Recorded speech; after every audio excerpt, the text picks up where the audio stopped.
Most of my life, I did not have a relationship with God or even know that God was real. I began searching at a young age for some way to fulfill the need and the desire in me to feel complete. And I started with lying to my parents when I was a kid. I was the kid who always got in trouble in high school. I'd cut class, I'd be in in-school suspension, going to parties, never really having a solid group of friends. I just didn't feel like I belonged, and I was always seeking some way to fit in or get the approval of other people. After barely graduating high school in New Jersey, I decided to go into the Air Force to become a man and really make my parents proud of me.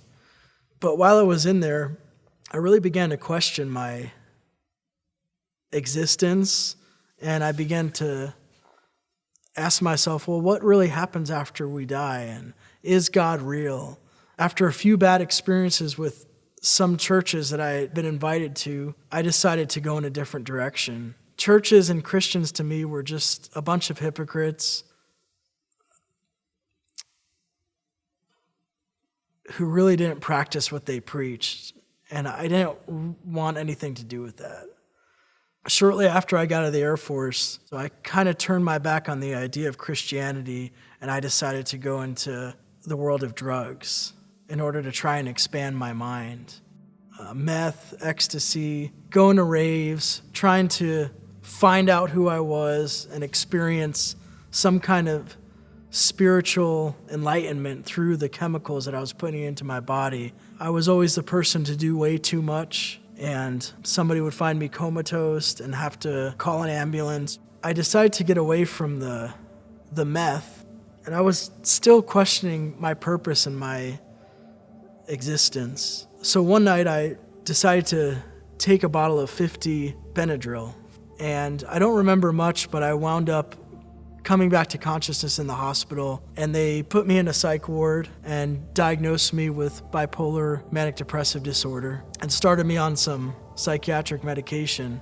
And after I got that diagnosis, I really identified with it, and I thought to myself, this is the reason I am the way I am, because I have this disorder. That must be why I have so many problems. So I kind of latched onto that. I took it as my own, and it gave me a reason to really be messed up. So since the prescriptions I had weren't really enough to make me feel good, I decided to do more drugs in combination with those psychiatric meds, and that was like playing with fire. I would mix the chemicals, I'd wind up overdosing, and somebody would find me. A family member, my dad, my mom, my sister. So it went from overdosing to actually being so depressed and feeling like such a failure that I had the desire to take my own life. I decided to make that attempt purposefully. I took 2 bottles of cough syrup, about 80 Tylenol PM, whatever I could find, and I tried to kill myself because I just had enough. I felt like I failed at life, failed at high school, failed at everything else, and I was a disappointment, and it would be much better that I just didn't exist. I woke up in a hospital like 24 hours later and realized that I wasn't dead, and I was angry. I was so angry that my life was not over. I didn't see any white light, I didn't see any angels or have a near-death experience, and that's what I wanted, so it was really frustrating for me. So I went back into a treatment program. Nothing really seemed to help. I would stay clean for 3 months, 6 months at a time, but I would always compromise somewhere. And I just couldn't conquer my addictive nature. My life was really always waiting for the next bad thing to happen. A month later, after that first suicide attempt, I decided to try a different way, and I actually cut my own wrists open and then overdosed at the same time to make sure that I was dead this time.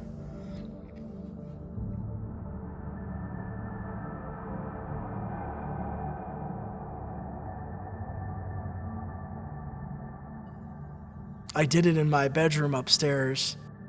but I didn't know that my sister was home from college, and she just happened to come to the house while I was bleeding under the covers, and she found me and called the ambulance. So after that, my life really got progressively worse. Nobody really trusted me. They just figured I would end up dead if I kept going in the way I was going. I had let my parents down, employers down, I'd let myself down. And during this same time, my parents, after 25 years, were going through a divorce. My father moved into his auto repair shop, and after that divorce, we really spent a lot of time together. On December 7th, 2004, I got a call from a family member that no one had heard from my dad over the weekend. So that morning, I drove out to his shop and went inside. I called out to my dad. He didn't answer. I went up to where his little apartment was, and I found him hanging from the ceiling. So my world began to spin upside down even more than it already was. I was angry. I was frustrated. Any hint of an idea that there was a God in my life was completely erased, because how could a God who loved me, if there was one, allow me, after already messing up my life, to find my own father now dead? So I really took all that anger and projected it into more of a reason to hurt myself and destroy my life. I learned how to shoot up heroin, and the heroin just numbed me to where I didn't have to deal with anything. I didn't have to deal with the death of my father. I didn't have to deal with all my past failures and who I was or who I thought I was. So I continued. After about a year, my body began to shut down. I developed an infection in my lungs. You would think I'd learned my lesson after what the drugs were doing to my body, but I would get right back up and start using immediately. That was just my life. Heroin was my life.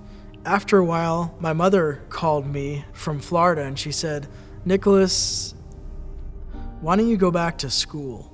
So I finished a semester at that college, but I was drinking, and the cycle of addiction wasn't broken. Nothing in me was healed or fixed. It was just another replacement for me and another way to find approval. And I wound up on the streets of Florida. It was the last straw, really, for any of my family. No one trusted me, not even my mother. In December of 2006, my mother told me that I couldn't come back to live with her, but there was a program in Midland, Texas called Teen Challenge. She explained to me that it was a program for adults and it was a faith-based program. And I thought to myself, a Christian program, faith-based. Well, I really don't want anything to do with that, but I have nothing else. I lost everything. And I left Florida in January of 2007, completely hopeless, suicidal, out of my mind. Stopped all the drugs that I was doing, stopped all the pills. And I remember being on the flight thinking, I don't think I can do this. And I was sitting pretty close to the emergency exit. And I kept eyeing it as I was flying to Texas, thinking to myself, I should just jump out of this plane. Just bust open the emergency door and jump out. And I was about to do it. Some voice or something in me stopped me from doing it. Looking back now, it was just the voice of God conquering the voice of the enemy that was so prevalent in my mind for so many years. I would just do whatever he told me to do. Use this, do this. If it feels good, do it. So I held on for that plane ride, and I landed in Midland, Texas. I talked to the intake coordinator who helped me get in the program, and she had a similar story. She was in and out of hospitals and did the same drugs I did and was completely hopeless also. And she sounded happy. Her life seemed fulfilled. She had a joy that I wanted, a happiness and a peace that I just began to be jealous for. And it was real. It wasn't like fake Christian or the hypocrite label that I'd labeled so many Christians with. So I decided to give Jesus a try. And I began to read his word for the first time really in my life and start to understand it. And I began to get on my knees and pray, which was something that was foreign to me, talking to this God that I was so angry at before. And after a few weeks, I decided I'm going to give my life to Jesus Christ. And I just prayed that he would speak to me and that I would experience him in a real way, and I did. I had times where I would be weeping at the altar at the church services we went to, and it wasn't manipulated, it wasn't anything else except real to me. And I began to just feel hope rise up through all the darkness that was in my mind. And it wasn't instant, it was progressive, but slowly the depression stopped, the suicidal thoughts stopped, and I began to feel like I had hope. And God just began to pour out his Spirit into my life. And I began to develop a love for him like I've never had before. He said, "Nicholas, I have a plan for you. You just have to wait on me." And I decided to wait because everything else in my life, if it wasn't working out, I would just leave. Psalm 40 says, "I waited patiently for the Lord, and he turned to me and he heard my cry. He pulled me up out of the mud and the mire, and he set my feet on a solid place." And that's what he did. As I waited for him, he pulled me out of that mud and that dirt that I was in for so long, the pit of addiction and suicide and depression. And that verse goes on to say, he put a new song in my mouth, a song of praises and hymns to God. And that's what he did with me. My song before was always darkness and death and failure and depression. And he put a song of hope, a song of peace, a song of love. And I just had to sing that song. I had to tell other people about Jesus. And I knew that that's what I was going to do with the rest of my life. I began to go on rallies with the groups from Teen Challenge. And people would come up to me after and say, "Your testimony, your story really touched me. And it changed my life." And I'm sitting here thinking, my story is changing your life? That has to be something supernatural that's not of me. And this is what I'm called to do. Tell other people about where God can take you from, and that he's a restoring God and a God of hope and a God of love. Shortly after graduating, I was asked to come on at my home church as a full-time youth pastor. I knew that I didn't want to be alone, and I prayed that God would send me a wife. And I knew that he would answer prayer because he answered the prayer of rescuing me out of darkness.